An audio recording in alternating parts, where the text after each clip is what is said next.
Okay, so I don't have a PowerPoint or anything. But I just threw a bunch of pictures in a Google thing, and I what I did was Stefan asked me to share pictures of the or stuff about the cut and carry stuff we do with rye mulch, and I don't know how many. Anyway, so I could do that, and then I also this year this doesn't have I don't really have any equipment pictures for it, but uh I did. If anybody saw that Lincoln Fishman at the vegetable production conference 2 years ago, he talked about a clover no-till system with cabbage, and I've been messing around with that a little bit because we interseed clover in our pepper crop already, so I had it there to play with. So I've got some pictures of that too. Unfortunately, the folder that I threw it all into is it's all organized by date, so they're kind of scattered around a little bit. But anyhow, I'll share here and see if I can figure this out. Okay, can everybody kind of see what I'm looking at here? Um, okay, so I'm just going to do the cut and carry stuff first. Again, it's kind of all over the place, but basically, what we do is we chop our rye cover crop using, sorry, hold on, I got to get this off to the side. Okay. So we chop our rye cover crop into a chopper box and then basically unload it in between the pathways of our anything that we put on plastic, which for us is just melons and onions. And so there's the chopper. That's an old flail chopper. And here's a little video of unloading it.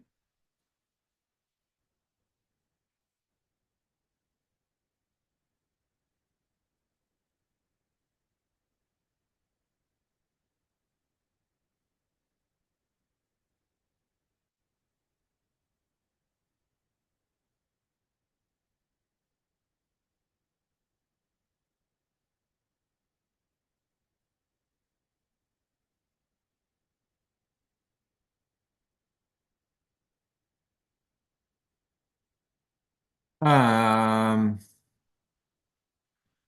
I also sometimes, I don't know if you saw in that previous picture here, this was pretty blown down. We had heavy rain and it kind of, the rye got real lodged in a couple fields that were really big. And so um, and it was also getting kind of, it was big enough, the rye was big enough where it gets tangled around the beaters here on the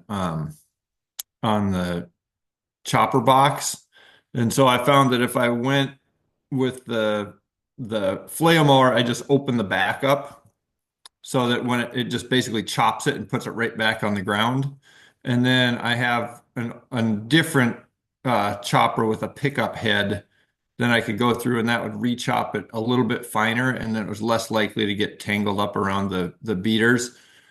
Um, and that worked pretty good. It's an extra pass across the field and it takes a while. But when the rye is shorter, when it's like, 3 or 4 feet tall, it doesn't seem to be as much of a problem. It's mostly when it gets big and tough. This stuff was close, it was probably 6 feet tall. And that's when it tends to kind of turn into a bit of a mess on the chopper box. Wow. So that's with it open, the back open.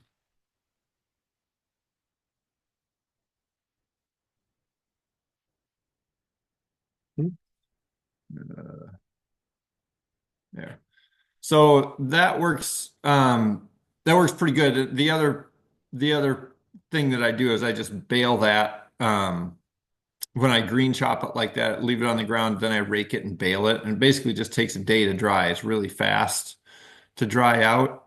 So then I'll bale that and save that for garlic mulch for the fall also. And that's kind of how that's the main way that I manage all the rye residue from winter cover crops is by either using it for green chop mulch or baling it that way, just baling it green rather than letting it go to seed and combining it.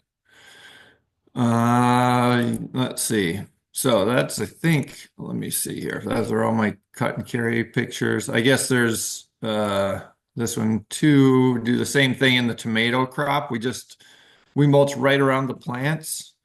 We do that about uh 2.5, 3 weeks after we transplant, probably 3 weeks.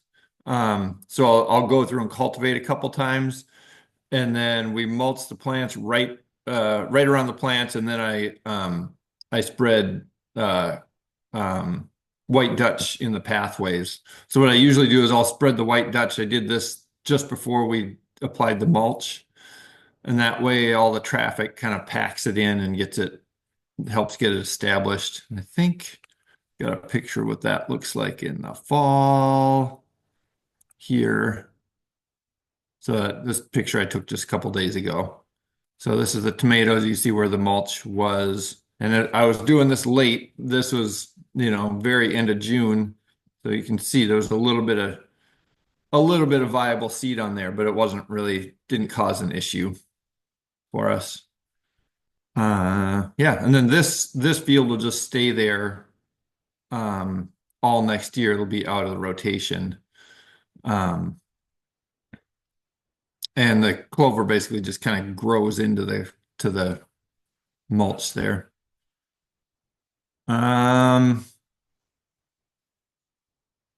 Yeah, that's all I've got on that. Does anybody have any questions about it, or do you want to talk about the clover stuff? If people are interested, I'm happy to share that stuff if you want. I'm up for whatever. There's a few questions in the chat. Um, Okay. I guess the one is, well, where did you get your choppers and wagons, essentially? Just, Craigslist and Facebook Marketplace or whatever. Yep. Yeah, I mean, they're especially up here, everybody kind of went out of business farming, 60 years ago. So it's hard. I tend to have to drive a couple hours to get anywhere. But I mean, in Wisconsin, you've got small dairy farms going out of business all the time, right? So this stuff is pretty easy to find. And not that, I mean, I think you can get a pretty decent flail chopper for, like 2,500 bucks. And the chopper boxes are less than that, probably 1,500 or something, I think. Um, okay. How thick is the mulch? I like to put it pretty thick. I tend to err on the thick side. So, I mean, or I think it's thick anyway, 6 inches kind of at a minimum. Harvest the onions. So with the onions on plastic, we just go along and pull them up. As soon as a few of the tops start flopping over, we'll just go and pull them all up. And that's actually one reason I really like growing onions on the plastic is that um, we can pull them up and just leave them on the plastic for a few weeks to have them dry down. We don't have to do it all in the greenhouse. Um, and that they tend to, it dries out fairly quickly in the morning, so they're not just kind of sitting in on wet soil. That tends to work pretty good. Um, okay, how to get clover to establish in the walkways? I don't know. I just crank it on with a little broadcast spreader, and the weeds are the trick. And so that's why I like to I cultivate as shallow as I can when I go through and cultivate those tomatoes, and just to kind of bring up the first few flushes of weeds, and then I just put the clover on thick. I mean, I don't know what the pounds per acre is. It's probably, I don't know, 20 maybe. I probably used on that little section there's probably not much more than a quarter of an acre, and I probably used close to 5 pounds on there just because. But it establishes pretty good. I mean, I overhead irrigate, and our that soil is really good, and it holds the moisture okay. Um, but I've never had a problem with it not establishing very well, you know. But if you're just doing drip and it's a dry year, I could see how that would be difficult.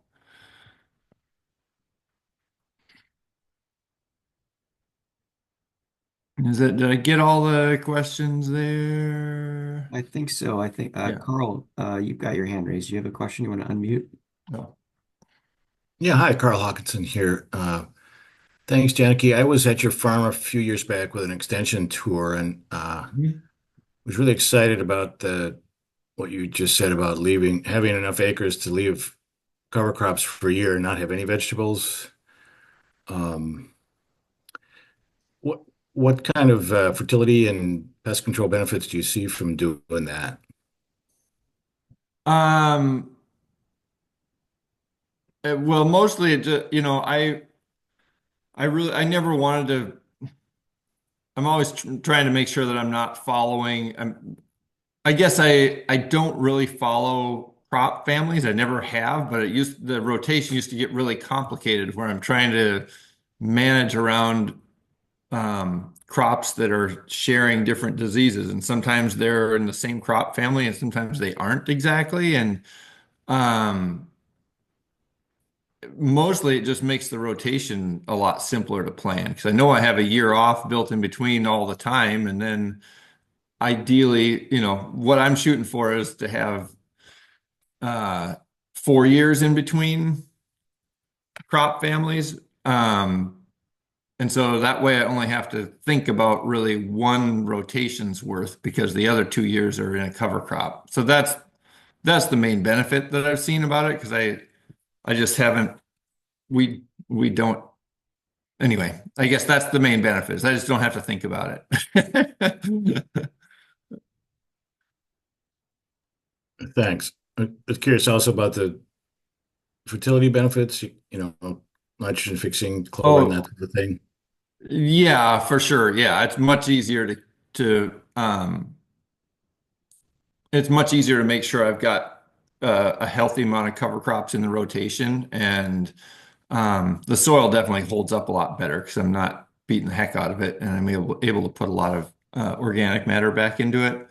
And having that full, especially on these fields that have a full season of clover, rather than like just getting a rye cover crop over winter is great, but boy, when you have a field in a full season of well, I guess it's 2 seasons basically of clover, but where it can really get its roots down and establish a good sod, the soil is really, really nice coming out of it.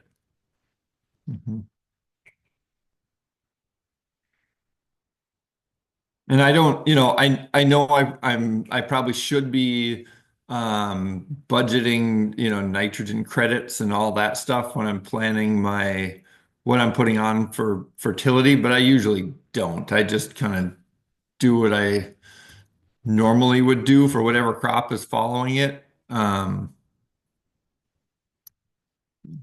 Uh, but usually that crop is a little nicer, I guess.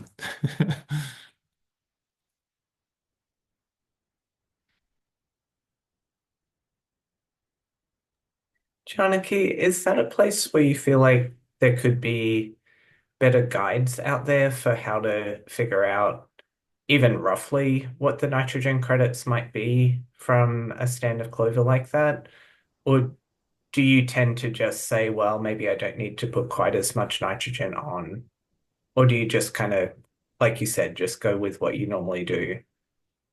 Yeah, I don't know like guide is really going to do much. You know, like last year with it being when it was so dry, well, the last couple years when it was so dry all summer long, I had a hard like our other fields I try to get a good stand of barley and crimson clover. and it was so dry that the crimson clover, it was fine. And the same thing this year. I mean, it was fine, but it wasn't as vigorous as it is sometimes. And so I don't know. I don't know how you make a guide that can really fully evaluate how good a crop is versus like me just looking at it and being like, oh, that's going to be really nice next year, or looking at it and be like, that's going to need a little extra help because the clover didn't get very big. Yeah. I don't think you're going to, I mean, maybe, but it seems like there's going to be so much variation.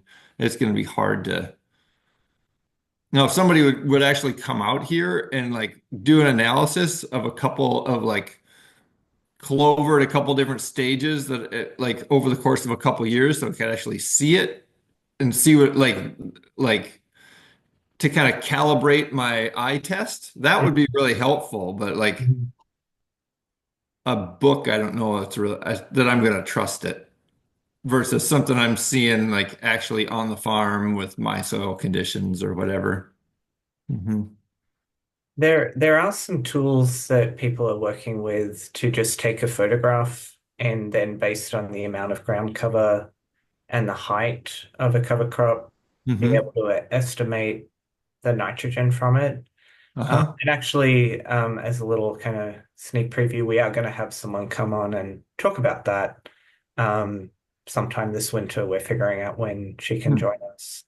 But I think it might be a little bit more complicated where you have a mixture of something like you were saying, barley and crimson clover, because if it's a solid stand, then you know anything there that is green. It's basically like an image capture where it just tells you how much of the picture is green, and that's your ground cover, and then you estimate the height, and that gives you an estimate from there. Um, but yeah, that so those are the kind of tools that people are working on, and I think there's some promise there. Hmm. So yeah, I agree with you though. Like it needs to be something pretty pretty easy where you can like do something simple, hopefully, like take a photo and get a recommendation based on that, not just kind of a book or Yeah. some recommendation. Yeah. Hmm. So I Thanks. posted some from Minnesota, and that's the crop field kind of stuff. You might want to try, like, I don't know, some test strips. I know you're trying to make money and that's can be risky, but I bet you're getting more than you think. It looks like pretty nice clover, but Well, it's very nice. No, it does. It yeah, no, it works well, but sometimes you dig it up and there's a lot of nodules and sometimes there aren't, and it's kind of yeah. hard to know why or if they're just the nodules are shaped differently and what the volume is. That's a really hard thing to estimate to estimate, I guess. Hmm. I think it, from what I remember about soil science, if there's a lot of nitrogen laying around, the plants kind of get lazy and don't fix as much. Uh-huh. Yeah. No. But anyway, it's Yep. it's something worth looking into for sure. Hmm. Hmm. It looks wonderful. I really enjoyed it to see that. Do you guys want to see the clover cabbage thing at all? Does that sound interesting? Okay, I'll run through that real quick. Okay, so this is last year's pepper field. You can see them sitting there. That was this spring. And then this is bare ground that was my control bed. And so this I put my normal rate of compost on, and I didn't put anything in the clover there. I just mowed it short. Um, and then I wish I had pictures, but I have a keyline plow, like a subsoiler, that I put coulters in front of to just run down. I've got two shanks. We're 6 foot bed center, so these are 3 feet apart to just cut a narrow slit through that clover sod. And then we just used our regular water wheel transplanter and stuck the transplants right in that slot, which can be a little bit tricky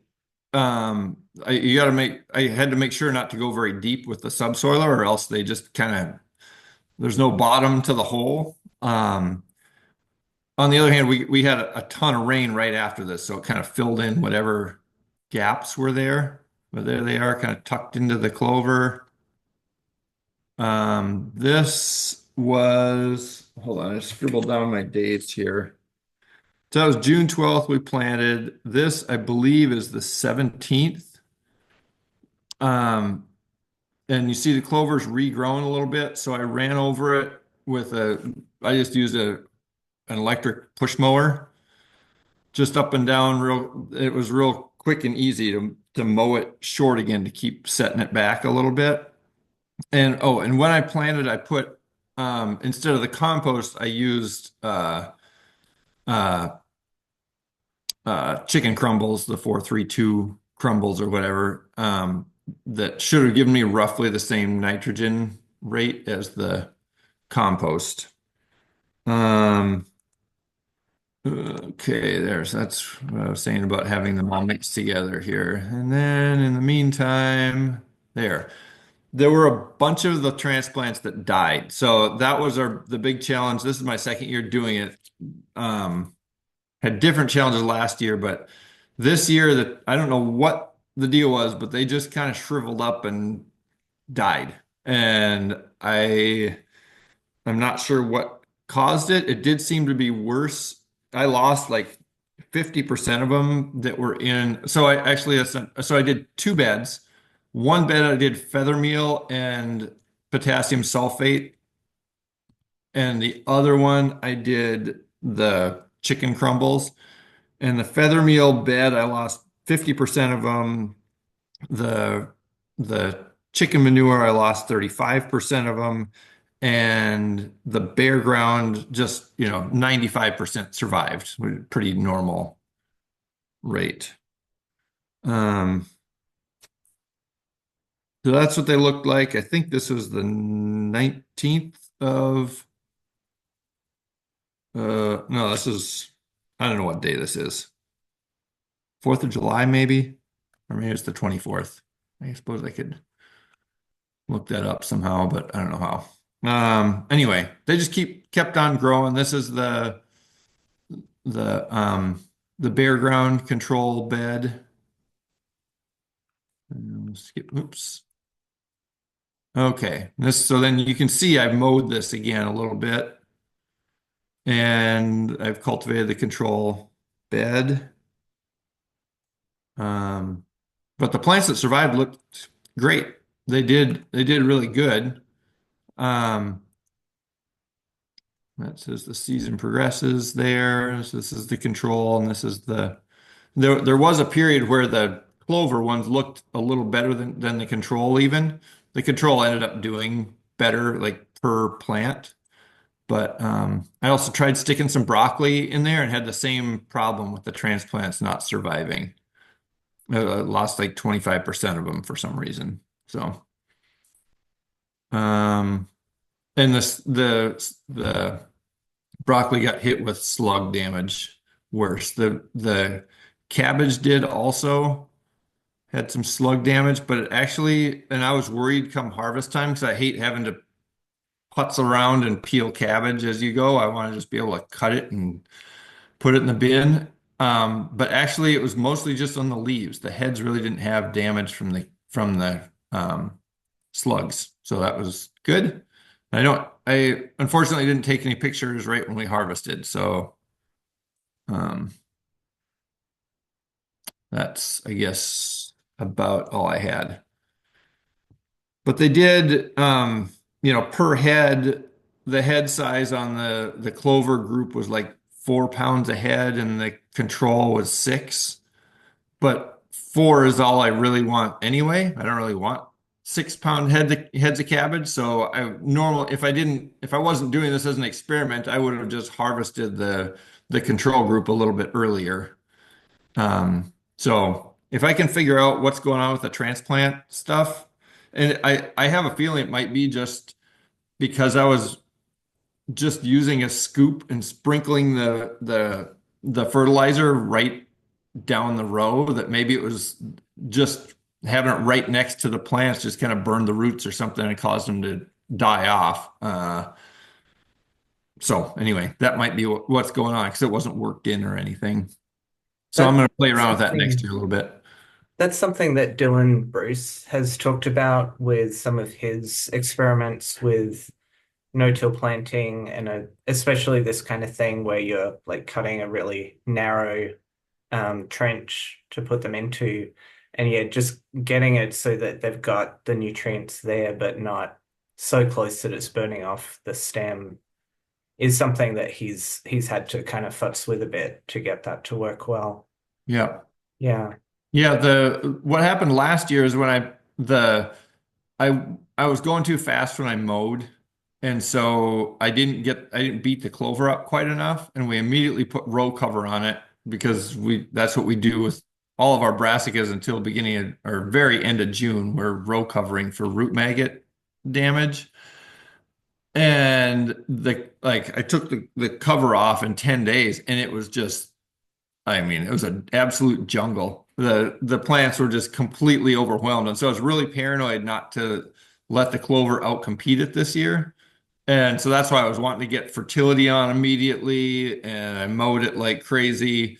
And I think last year I hadn't side dressed it until after that point, and the transplants were established. And I think that may have been the difference there. So, but yeah, this year I'll try just putting it kind of in between every plant, I guess.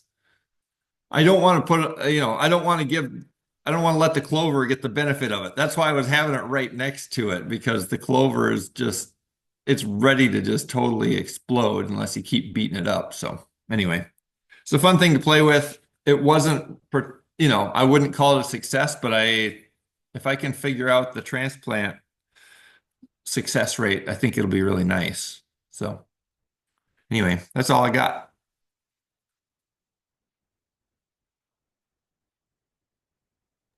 How do I not share? How does that work?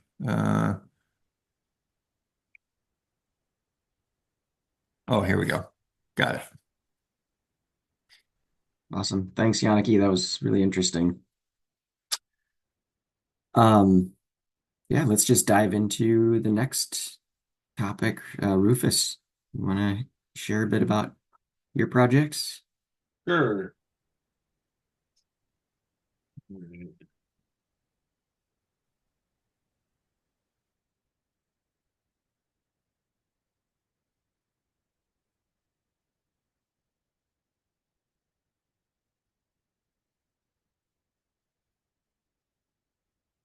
Is that my PowerPoint? You guys get it? Okay, cool. So I'm Rufus Haucke and I farm Keewaydin Farms. This is a second generation farm. I was a dairy farm kid growing up and I converted our dairy farm to a organic vegetable operation. And I've been doing that for a number of years. I kind of I don't know if I have as much of an equipment bent as maybe just kind of like my journey through trying to be a no-till farmer. And I'll end with maybe some things I'm going to try to do in next year's growing season. But primarily what we're doing is hogs and CSA and wholesale. So lots of different vegetables and the hogs on pasture. So I started off. Sorry, these pictures are grainy too. I had to get them from Facebook, so I don't know, lost in translation. But we started off a couple years ago during the pandemic. We switched to a deep compost no-till method, and these are some of the beds we're setting up. So we did a cardboard underneath our beds, just straight on grass, and we dumped about a foot of compost on this stuff. We were using that COVID money and got some good weed-free compost from Purple Cow. We brought in a bunch of loads of that to build our beds, and then we mulched our rows with wood chips. Primary method of application is with just a shovel and wheelbarrow. Oh, and you can see in this other picture, I've got my skid steer in the background. That's my other primary piece of equipment that I use to move the compost to the beds. Um, this method is really labor intensive, and we had a couple good years of growing on there, and before we kind of got overwhelmed by the weeds. So kind of going into 2024, our main no-till beds ended up just being our greenhouses, and a few other beds that we actually did build a few new beds this year. So again, just wheelbarrows, good old wheelbarrows. And I guess, the main thing I have to recognize from this system is, it seems like it's a young man's game for sure, trying to do this, because we have, I think about 2 acres or so of no-till gardens, and so it's a lot of physical labor. And it was a little, I don't want to say disheartening this year, because it wasn't necessarily a surprise, but it was a lot of work to get get these beds built. A lot of labor. And, a couple years later, they're not really functioning as well. Mostly just lots of perennial weeds creeping in. Had a fair amount of thistle and stuff that was kind of creeping in as well. So this bed now, this is this year's. So this bed was this bed on the left. This bed, that probably doesn't really help, but um the picture on the left, I guess if you guys are looking at it, where the guy is broad forking, um we ended up, because of the perennial weed pressure that was moving in, we ended up moving back to a landscape fabric with holes burned in it. And I did a kind of a complete reset on these beds um, before putting the landscape fabric over it. But we had a pretty successful run of peppers in this field. And, obviously the landscape fabric, the benefit of that is we get a lot less weed pressure. It's a lot easier to keep it under control. And so we got a pretty decent production in our peppers there. These are some beds that we did build this year. This year, we, instead of using compost underneath, we just had a really thick layer of wood chips, and we got a couple mills in the area, sawmills in the area that we can get really cheap wood chips or free wood chips from. So we did a pretty thick layer of wood chips underneath, and then we dumped compost on. This is all homemade compost, um, and so not exactly weed free, but we did a really good job of keeping on top of the weeds. And eventually, our crops that we planted in there took over, and we were pretty happy with it. As far as the crops look good, and uh, we had a couple sessions of weeding, but it wasn't too crazy. We were able to keep the top of that, so that was maybe one of our little no-till successes of the year. But they were pretty small beds compared to the rest of the stuff. And so on our bigger fields, we went back to some tilling with some landscape fabric laid down. These are 100-foot beds. And we did use mulch on our walkways. So round bales that we have our neighbor bale up, and then we just move the mulch into place with forks. I do like the bales that the guy makes. Something with I'm not really sure what brand of round baler he has, but it's like a round baler chopper, so it's not as hard to spread. Like in the past, we've had other round balers that it's just it's a big ball of long stemmed grass. It's really hard to spread out, but this is, because of the machine he's got, it was really easy to spread it out. So um and, let's see if this works. Well, actually, I'm gonna gonna skip past this real quick. I've got a couple quick videos of some modifications I made for dropping compost too.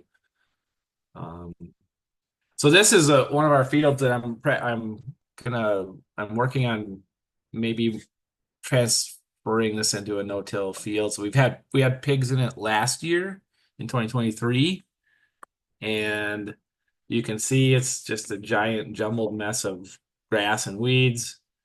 And but I did lay down some some of those hay bales that we had spread into our sheep pen, and they kind of like broke it up even further. And so I just loaded this spreader. Like this spreader is just a $500, Mueller, I think is the brand that we got on auction. Super cheap, super simple. Really nice little machine though. So I just loaded that. Hey, usually I wouldn't use this spreader in that way because um, the hay material can get caught in those or wrapped up in the beaters. But because of the way the round bales are made, and then putting them into our sheep pen and having them kind of spread it out around a little bit, it actually worked out really nice. And it's maybe not as well easy to tell, but on the picture to the left, um, I just cleaned out their pen sometime, I think in October, maybe early November, and just started laying it down really thick. And my plan is to have this mulch laid down, and then I'm going to come over top of it in the spring with compost and just spread the compost on top of that as thick as I can, and then just plant directly into that and see what happens. And then I'm gonna probably no, not probably. I'm gonna use landscape fabric to try to control the weeds in that field. Let's see what else I've got here. And that showing you the hay that the sheep are um, tilling up. So by the time they're done, it's really nice and broken up and easy to move. And plus, it's got the added benefit of a little bit of their manure mixed in with it. Okay, I'm gonna click out of here.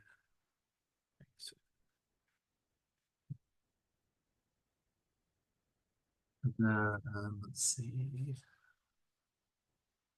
Stop sharing. I'm gonna share another screen with some video, I think. Okay.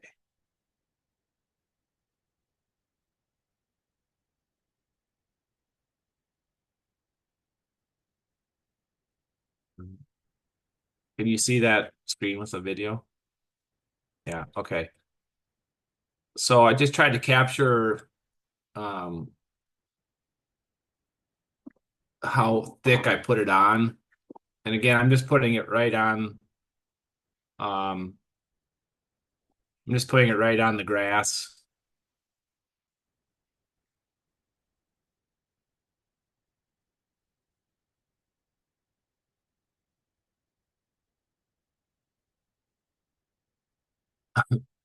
Doesn't seem to be doing super good.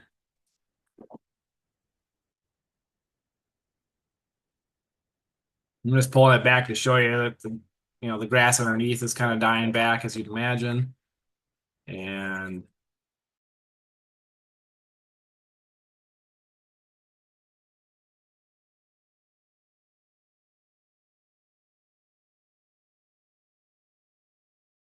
compost on top of that. But I really want to put it on really, really thick, hoping that was, I could put on a couple of inches of compost on top of that, and yeah, to plant into. And those are that's just the bale, standard round bales. And then I'll show you my one little. Some of you guys have saw this, but I did based on the organic conference or not the organic conference, but the veggie conference in Madison. I made some adaptations to that spreader I showed you to get it so that I was just dumping compost right on the bed, and then this is what I will use next year to is that showing up? Yeah. So I just took a bunch of scrap wood and just nailed it and screwed it onto the back of my spreader, and as you can see, it just dumps right into the bed, which is pretty sweet. So next year when I'm laying compost in those beds I just showed you, that's what I'm hoping I'll do, is just be able to make a couple passes with my spreader um and dump on compost pretty thick, and then the plan will be to landscape fabric over top of that and plant right into it, and we'll see what happens.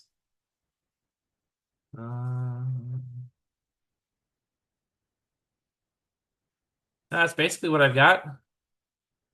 So I would say, I mean, I'm trying to figure out on my farm how to move to more of a mechanized no-till system. I am hoping with my smaller systems, depending on how finances work out, I am hoping to purchase an attachment to my skid steer bucket or a bucket itself that is a side slinger, so I don't have to do the wheelbarrow version of distributing compost. Um, I feel like once I get that piece of equipment, then that'll allow me to go back into doing the no-till in those beds to more extensive than I did this year. I kind of had to abandon a couple of those fields. I mean, because of equipment and just I also tried to adapt my already awesomely adapted spreader to get the compost to just flow into one like really thick mound. The idea being that I was going to apply that to the field where I was trying to grow my winter squash. Um, and I ran into a couple issues with it being, my adaptation on the bottom was too low to the ground, so it got caught a couple times and it ripped it off a couple times. I did spread out compost in one field in that manner, or one bed of a field in that manner, and the other issue I ran into was just the sheer amount of compost I would have needed to actually make that work. I just didn't have enough compost to make that work. And so that was kind of a pretty big failure this year for me. But I mean, I did like this adaptation. It worked out really well. I really enjoyed, as opposed to those spreader where it's just going to throw that compost all over the field. Having it just narrow down into that one bed I thought was pretty successful. So I was pretty happy about that. So I think a couple things like, depending on financing, maybe I buy another spreader so I can keep one that's permanently built up with the restriction there to put the compost down, and then the other one I can use for spreading out the hay, or just regular mixing of my compost. But we'll see. It's all about money. So yeah, that's what I got. Hey Rufus, I have a question for you. Yeah. So in those beds that you were just talking about, when you're planting, is it just going then basically into the mulch and the compost, or are you getting the plants into the ground underneath all of that? My plan is it's going to just go into the compost. Yes, Yeah, it's not okay. going to go into the ground at all. So that's going to be my genuine like no-till attempt on Yep. using larger scale equipment. And I'm hoping I can just put down, enough compost where I can just plant right into that. And I think, putting down that hay this winter is going to give it a chance to really settle down. So it's not going to be as thick there, but I really like you can see in some of those pictures, like some of those mounds are 3 or 4 feet deep. I mean, obviously I'm going to spread that out a little bit more, but I'm really trying to put it on really thick because obviously that underneath it's all quack grass and other perennial stuff, or quick grass, whatever people want to call it. So obviously you don't put the mulch down thick enough, that stuff grows right through. But so yeah, I'm hoping like with the application of compost, using that little modification that I can, get a couple inches of compost on there at least, and then I'll just plant right into that. Yeah.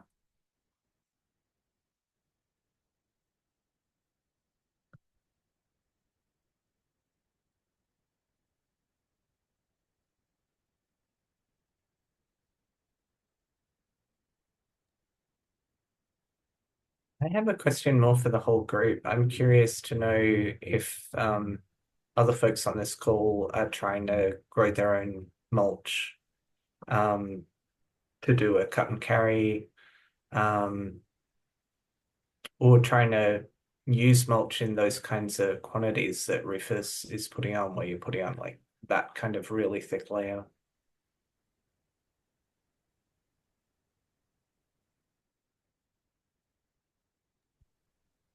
I had one farm grow their own rye and use that to mulch in between their winter squash rows.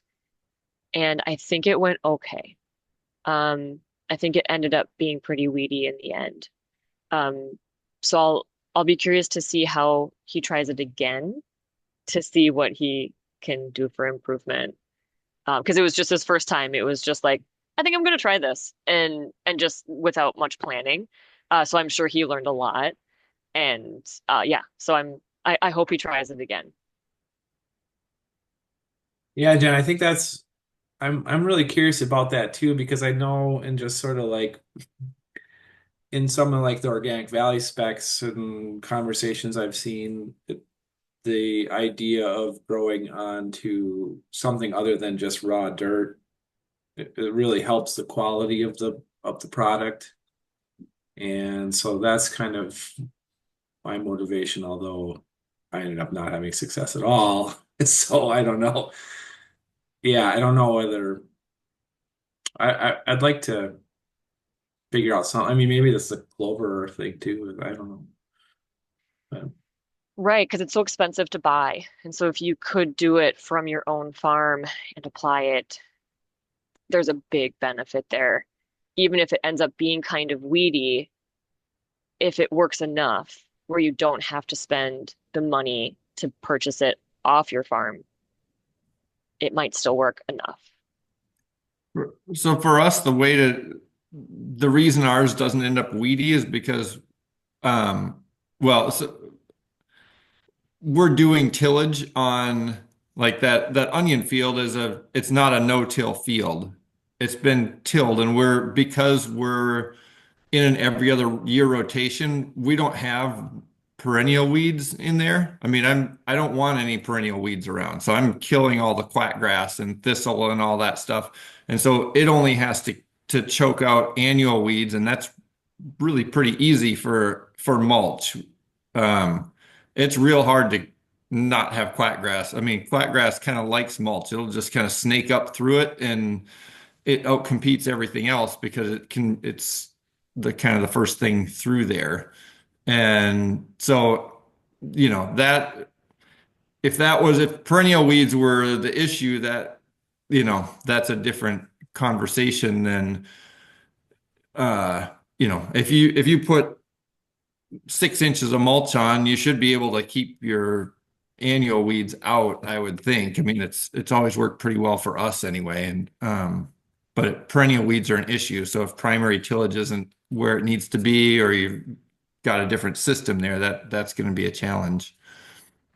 Mhm. yeah, I'm pretty excited about this. So I think especially throwing in the landscape fabric on the top there to really it may be that it just works for a season, right? And then you see that quick grass rolling up even through the landscape fabric holes. But I suspect that like the thick amount of mulch put down, it's gonna set it back at least for a growing season and maybe more. So Well, and since you've got the light choked out, even once it gets through that's going to be a huge help because it's got nowhere to go. It finally fights its way through the mulch, and then it can't get any light anyway. So, yeah, it's mhm. amazing how much those roots put how much distance those roots can go in a short amount of time though. So I mean, I imagine it's not like it would be a permanent thing. Like I could see having to do that same mulch application again the next year, with some compost on there on top of it again. Um, but maybe not. I mean, I do think though I was really, really happy with how it spread out, and I could see it being easy to like level out and then throw some compost on top of that this spring and this next spring and rock and roll.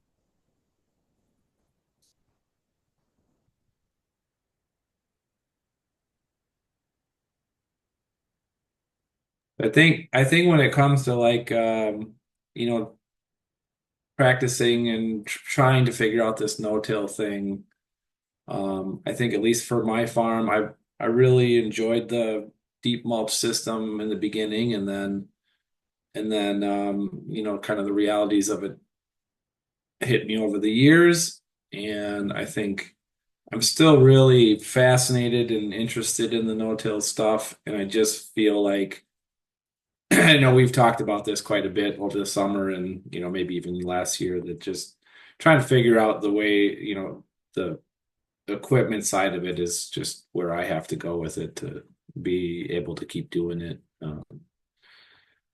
But philosophically speaking, I really want to do it. I want it to work.